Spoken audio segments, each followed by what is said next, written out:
Bonjour à toutes et à tous et bienvenue sur Mosaïque. Avant de commencer, je vous souhaite une belle et heureuse nouvelle année. Aujourd'hui, c'est une artiste locale et de talent qui nous a rejoint sur ce plateau. Lorraine Steiner, bonjour à vous. Je ne sais pas si je prononce bien. Steiner, bonjour. Steiner, bonjour.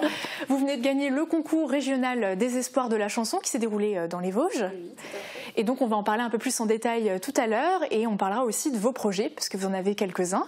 Et Sandrine, tu es également avec nous sur ce plateau. Avec toi, on va parler des projets de nos internautes. C'est bien ça? Oui, et des bonnes résolutions de cette nouvelle année. D'accord, on verra ça aussi un petit peu plus tard.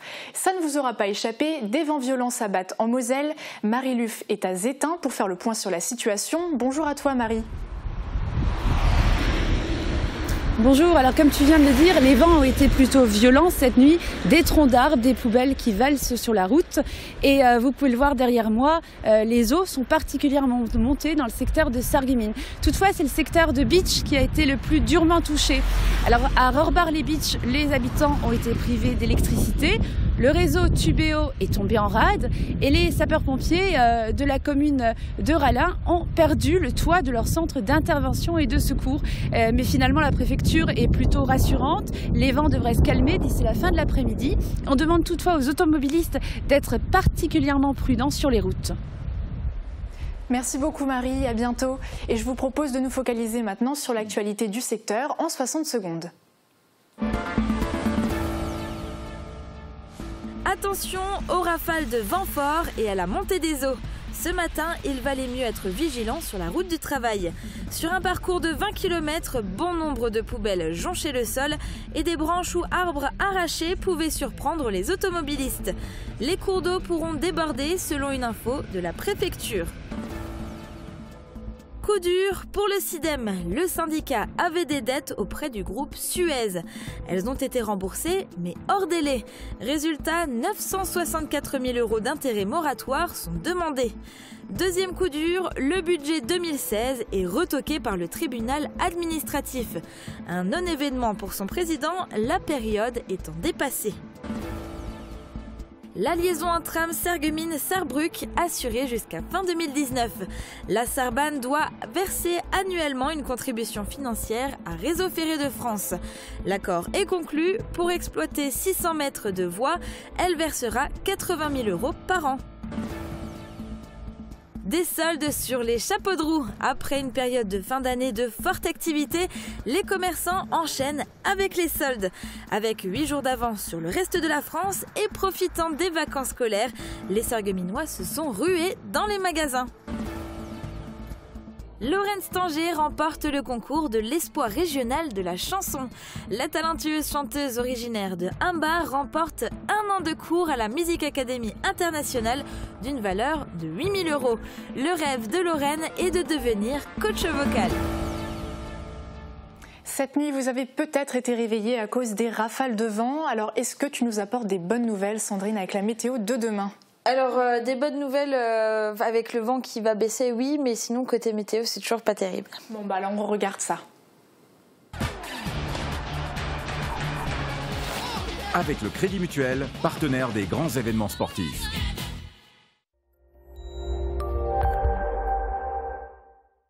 Vous l'avez sans doute remarqué, la tempête Eleanor n'a pas épargné notre secteur. Nous sommes pour toute la journée en alerte orange pour les vents forts qui pourront encore atteindre jusqu'à 105 km/h d'ici la fin de matinée. Au fil des heures, ils devraient finir par se calmer et rester dans les alentours des 60 km/h d'ici la fin de journée. Pour demain, la pluie sera toujours au programme avec des températures qui seront radoucies. Elles partent de 5 à 7 degrés le matin pour ceux ici entre 10 et 13 degrés en journée. Demain, nous sommes le jeudi 4 janvier et nous fêtons les Odilons.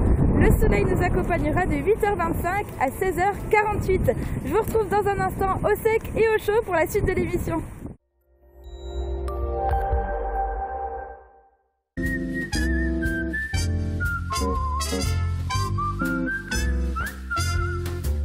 Oseo Cuisine, un service personnalisé avec des prix imbattables toute l'année. N'achetez pas votre cuisine sans passer par Oseo Cuisine.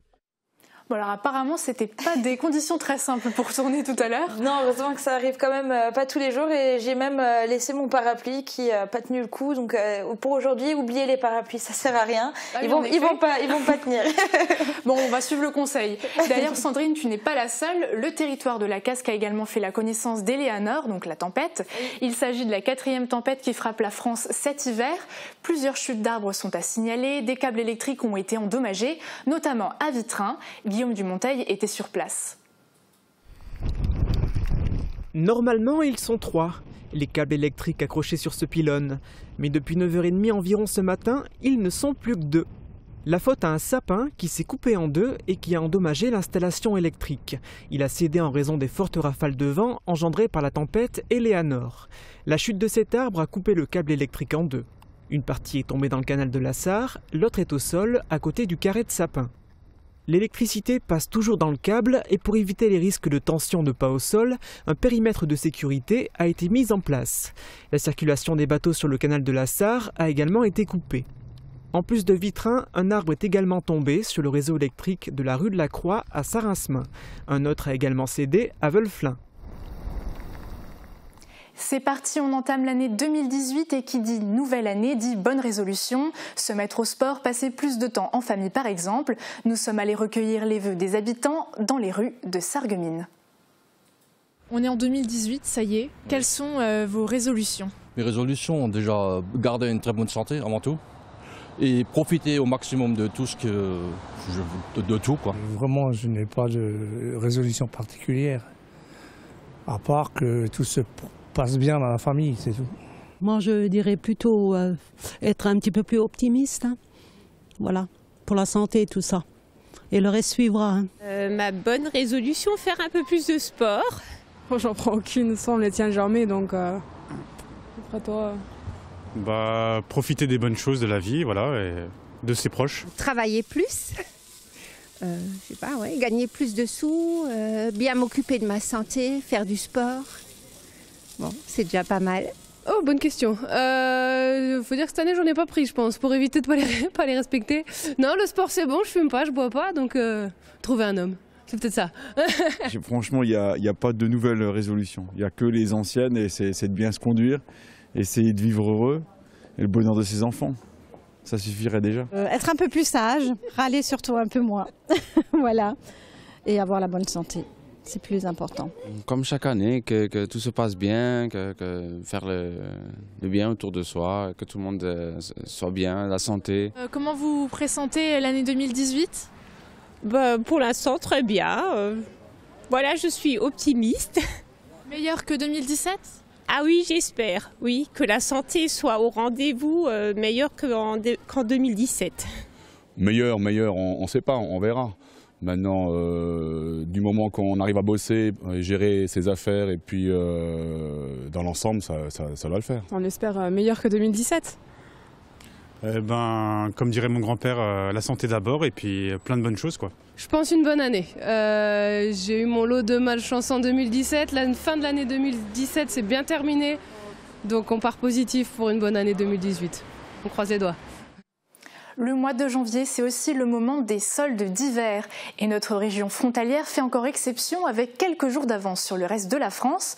Alors comment les commerçants du centre-ville de Sarreguemines abordent-ils cette nouvelle année? Élément de réponse avec Marie Luff. Avec trois articles, c'est moitié prix. Donc regardez comme il est magnifique, il attendait sur elle. Solde, mot magique. Nathalie Crac. Robe, gilet, manteau. J'ai pas calculé le prix encore, puisqu'il y a des réductions. Donc je suppose que je vais m'en sortir autour de 100 €, une centaine d'euros. La vendeuse calcule la réduction au moment du passage en caisse. Nous avons moins 30 sur un article acheté, moins 40 sur 2 et moins 50 sur 3. Donc ça dépend du nombre d'articles qu'ils achètent. Avec ce système, pas besoin d'étiqueter les vêtements. Pratique lorsque les soldes démarrent un 2 janvier. Les commerçants doivent aussi s'adapter aux clients.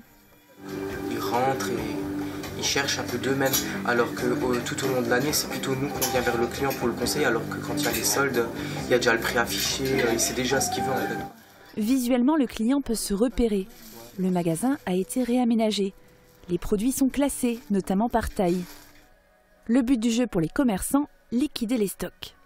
Là aussi, à chacun sa méthode. Notre but naturellement, c'est de finir avec un stock zéro en fin de solde, mais c'est un peu illusoire quelque part. Et donc, on a des accords avec des fournisseurs qui nous reprennent la marchandise en fin de saison. Et ces stocks-là vont en magasin d'usine et sont recyclés. Nous, ça nous fait un avoir sur la saison suivante.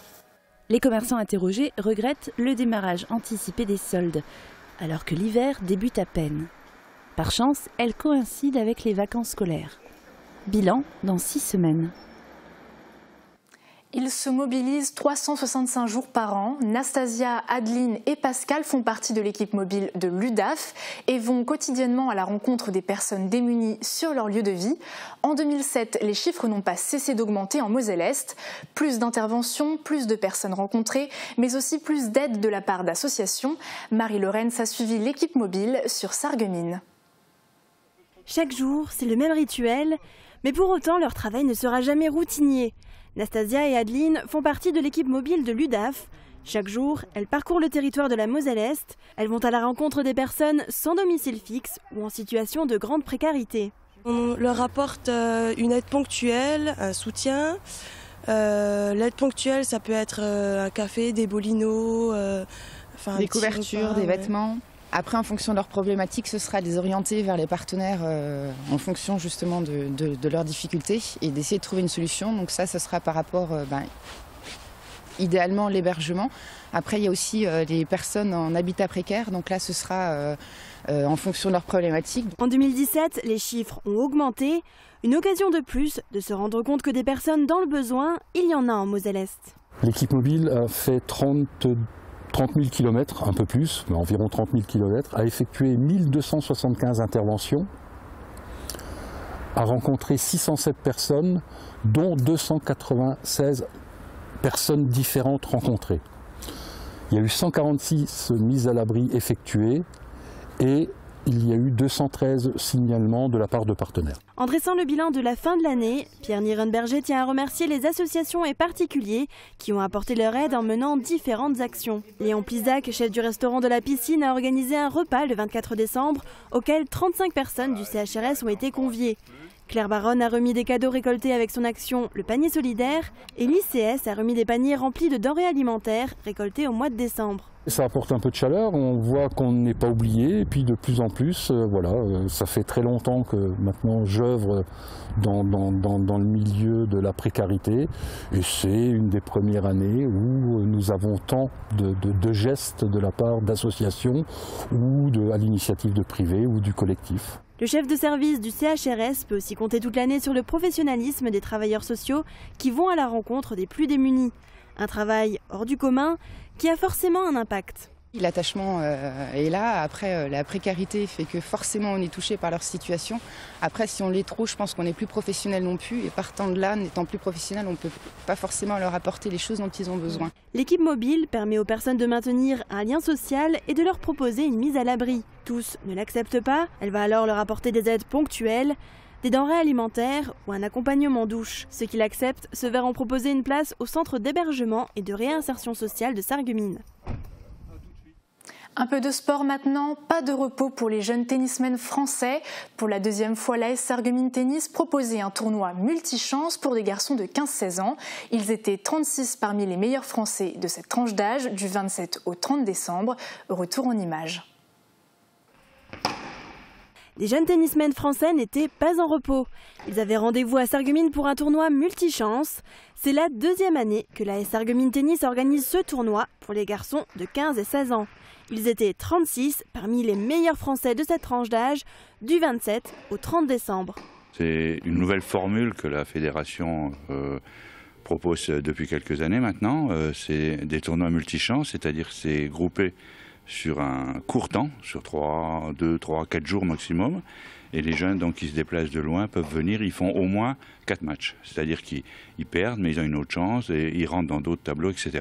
Ce qui fait que, alors que dans un tournoi classique, on perd et on rentre chez soi, quoi. Parmi les jeunes, un Sarregueminois, Baptiste Klein. Il a réussi à se hisser jusqu'à la finale. Il a perdu très peu de jeux, je crois qu'il a perdu 5 ou 6 jeux sur ses 4 premiers matchs.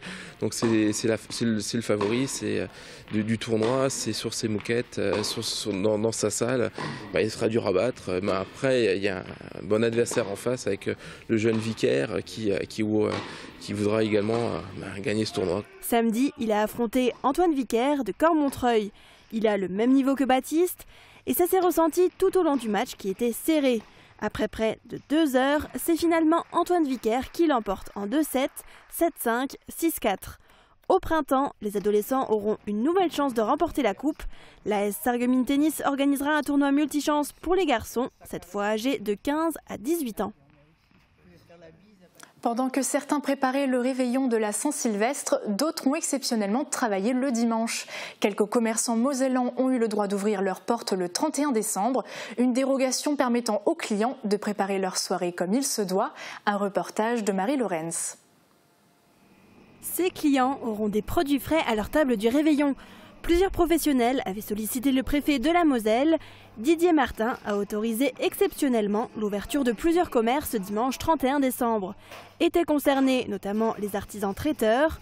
À Sarreguemines, après les fêtes de Noël, il fallait donc garder encore un peu d'énergie. C'est mieux parce que du coup on travaille les produits un peu plus tard, parce que sinon les gens auraient dû venir chercher le samedi. Et du coup ça fait un jour de fraîcheur en moins en fait. Les clients étaient nombreux à venir récupérer leurs commandes pour le réveillon, des pains surprises ou des plateaux de charcuterie. Après c'est quand même moins que Noël quoi. Ouais. Alors quelque part heureusement parce qu'on est fatigué. Les traiteurs n'étaient pas les seuls à pouvoir ouvrir. Les salons de coiffure et les instituts de beauté pouvaient également bénéficier de cette dérogation. Tous n'en ont pas profité à Sarreguemines. Au Passage Bleu, les coiffeuses et esthéticiennes ont accueilli les clients, ce qui a demandé une organisation en amont. Comme le 24 et le 31, ça tombait des dimanches, on a demandé à l'équipe de choisir quel jour elle préférait venir. Donc c'est que du volontariat, on n'a pas imposé de jour à l'équipe. Les clientes qui viennent pour un maquillage de fête de fin d'année se font plus rares depuis quelques années. Ici, elles étaient 10 à venir se faire chouchouter.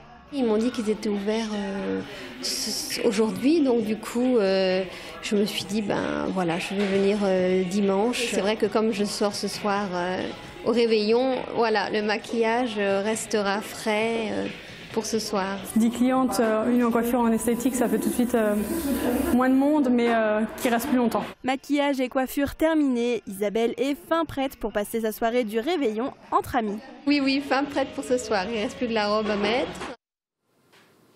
Pour la suite de notre émission, nous nous intéresserons à la question du jour avec Sandrine et nous aurons le plaisir de nous entretenir avec Lorraine qui est avec nous et pour en apprendre plus sur son parcours de chanteuse.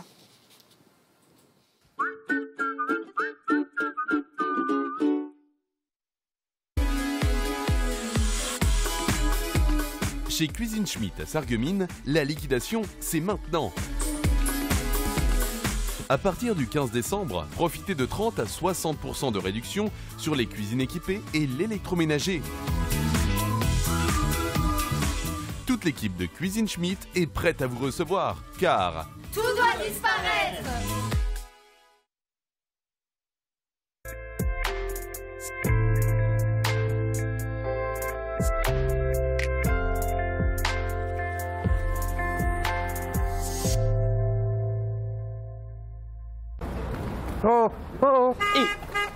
Maintenant ça suffit, hein. Toi tu vas te faire appareiller. Restez en sécurité avec la passion de l'audition.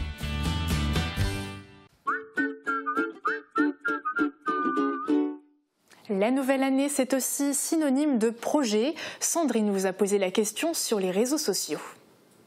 Une nouvelle année commence, c'est le moment pour faire le bilan de l'année écoulée et de se projeter pour l'année à venir. Quels sont les projets que vous aimeriez entreprendre cette année? Répondez-nous dans les commentaires. Alors toi, de ton côté, Sandrine, t'as pris des bonnes résolutions? Alors pas vraiment parce que je sais que j'arrive jamais à les tenir, donc j'en ai pas pris cette année. Tu as bien fait. De mon côté c'est pareil, mais alors pour les internautes? Alors, c'est un peu le même schéma. Cétina nous dit pas de résolution, juste profiter de la vie. Muriel nous a partagé une photo sur laquelle on peut lire pas de résolution, pas de programme, vivre chaque moment avec passion.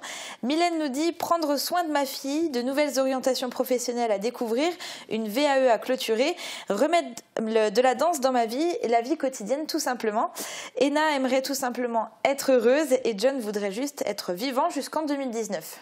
D'accord, et alors c'est tout le mal qu'on lui souhaite d'ailleurs.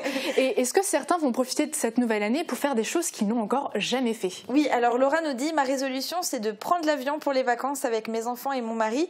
Ce n'est pas vraiment une résolution mais c'est juste que mon mari aimerait beaucoup prendre l'avion cette année et comme j'aime pas trop l'avion c'est un grand effort si ça se fait. Et j'aimerais finir avec le commentaire de René qui nous dit mes résolutions sont simples, manger autant et aussi bien qu'en 2017 et retrouver une ligne svelte. Et il précise je devrais tenir au moins une de ces deux résolutions. Voilà, des beaux projets en tout cas. Oui. Merci beaucoup pour ton intervention. Je me tourne maintenant vers Lorraine. Alors du haut de vos 17 ans, 18 pardon, du haut de vos 18 ans, vous avez gagné là il y a quelques jours un concours qui était assez important je pense pour vous. Est-ce que vous pouvez un petit peu nous décrire ce que vous avez ressenti et comment vous avez vécu cette expérience? Alors déjà j'étais très étonnée parce que c'est vrai qu'il y avait un niveau qui était très élevé. Et en plus, l'enjeu était très important puisqu'il s'agissait d'un an à la MAI, donc qui est la Musique Académie Internationale de Nancy. Donc c'est vrai que quand ils ont prononcé mon nom à la fin, j'étais vraiment étonnée. J'ai d'ailleurs eu du mal à réaliser ce qui m'arrivait et ce que j'avais remporté ce jour-là, quoi. Et alors, est-ce que vous le sentiez bien avant d'y aller Oui, disons que oui, déjà parce que j'avais énormément de personnes qui sont venues me soutenir. Mais quand j'ai vu les autres candidats, je me suis dit ah oui, bon, j'étais confiante, mais un peu moins en voyant le talent. Donc je me suis dit, on verra, c'est au jury d'en décider. Et puis j'ai eu de la chance et voilà. Après, c'était pas votre premier concours, si je peux dire ça comme ça. Non. Il y en a eu quand même plusieurs. Et puis surtout, en 2016, il y en a eu deux qui ont été assez marquants, je pense. Oui, effectivement. Comment ça a impacté votre carrière finalement ? Alors oui, il y a eu donc le challenge de la chanson et le vocal tour, donc le vocal tour qui m'a permis de représenter donc la Lorraine à Paris. Donc c'est vrai que ça m'a permis d'un côté de prendre confiance en moi, je vais dire, puisque quand on voit que ce qu'on fait ça plaît aux autres, on prend confiance et on ose aller de l'avant. Et donc je pense que c'est ce qui m'a donné l'envie de continuer et l'envie de m'inscrire peut-être à des concours plus importants. Et vous avez rencontré des personnes dans ce genre de concours ? Oui, bien sûr. Par exemple, aux Espoirs de la chanson, il y avait donc Emma Domas de la Star Academy. J'ai aussi eu la chance de rencontrer Maximilien Philippe de The Voice. Donc sur une des scènes que j'ai faites, oui, effectivement, on rencontre beaucoup de personnes.